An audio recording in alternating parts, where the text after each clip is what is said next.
ఈరోజు మనం కురుక్షేత్ర యుద్ధం ఎక్కడ జరిగింది, ఎప్పుడు జరిగింది, ఎందుకు జరిగిందో తెలుసుకుందాం. అలాగే ఏ పక్షాన ఎవరు నాయకత్వం వహించారు, ఎవరి సైన్యంలో ఎంతమంది ఉన్నారు, యుద్ధం తర్వాత ఎంతమంది మరణించారు, చివరకు ఎంతమంది మిగిలారో తెలుసుకుందాం. అలాగే కురుక్షేత్ర యుద్ధంలో 18 అనే సంఖ్య గురించి, దాని ప్రాముఖ్యత గురించి తెలుసుకుందాం. మహాభారతంలో కురుక్షేత్ర యుద్ధం హస్తినాపుర సింహాసనం కోసం కౌరవులకు పాండవులకు మధ్య యుద్ధం జరిగింది. ఈ యుద్ధం భారతదేశంలోని హర్యానా రాష్ట్రంలో కురుక్షేత్రం అనే ప్రదేశంలో జరిగింది. ఆ ప్రదేశంలో పాండవుల సైన్యం కురుక్షేత్ర మైదానానికి పడమర భాగం చేరుకొని తూర్పున ఉన్న కౌరవ సైన్యం వైపుకు తిరిగి నిలబడ్డారు.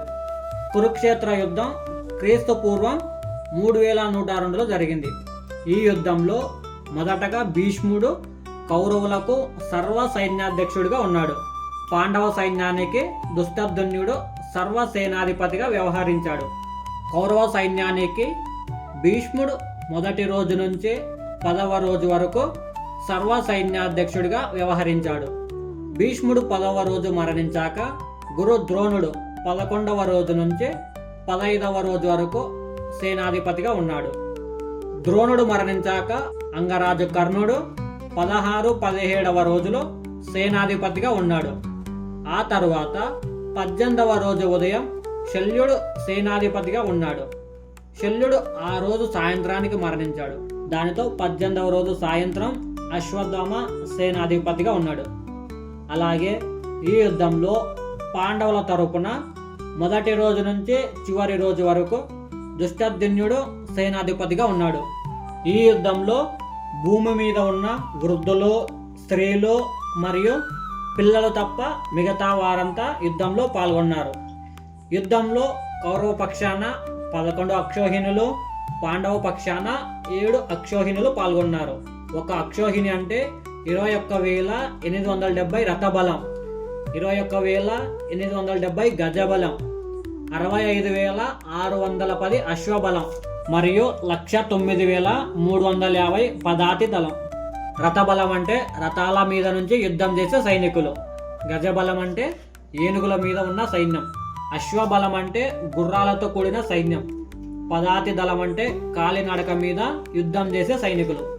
అలా మొత్తం కలిపితే ఒక అక్షోహిణికి 2,18,700 మంది సైనికులు. అలా 7 అక్షోహిణుల బలం 15,30,900 మంది సైనికులు. అలాగే 11 అక్షోహిణుల బలం 24,05,700 మంది సైనికులు. మొత్తం కలిపితే 39,36,600 మంది సైనికులు. వారిలో ఈ 18 రోజుల యుద్ధం తర్వాత కేవలం 11 మంది మాత్రం మిగిలారు. వారిలో పాండవులు 5, కృష్ణుడు, సాత్యకి, యుయుత్సుడు, అశ్వత్థామ, కృపాచార్యుడు, కృతవర్మ మిగిలారు. ఇప్పుడు కురుక్షేత్ర యుద్ధంలో 18 అనే సంఖ్య గురించి, దాని ప్రాముఖ్యత గురించి తెలుసుకుందాం. కురుక్షేత్ర యుద్ధంలో 18కి ఎంతో ప్రాముఖ్యత ఉంది. ఈ యుద్ధం మొత్తం 18 రోజులు జరిగింది. 2 పక్షాల సేనలను కలిపితే 18 అక్షోహిణి సేనలు. మహాభారతం మొత్తం 18 పర్వాలు. యుద్ధం తర్వాత పాండవులు ధర్మరాజు పాలనలో 18 సంవత్సరాలు రాజ్యం పట్టారు. ఒక అక్షోహిణిలో 21,870 రథాలు. ఆ రథాల సంఖ్యను కలిపితే 18 వస్తుంది. అలాగే 21,870 ఏనుగులు మొత్తం కలిపితే 18.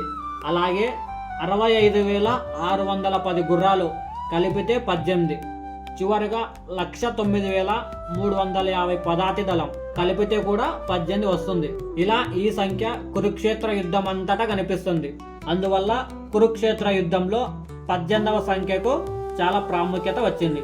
చివరగా వీడియో నచ్చితే లైక్ అండ్ సబ్స్క్రైబ్ చేసి కామెంట్లో మీకు మహాభారతంలో ఎవరు ఇష్టమో తెలియజేయండి.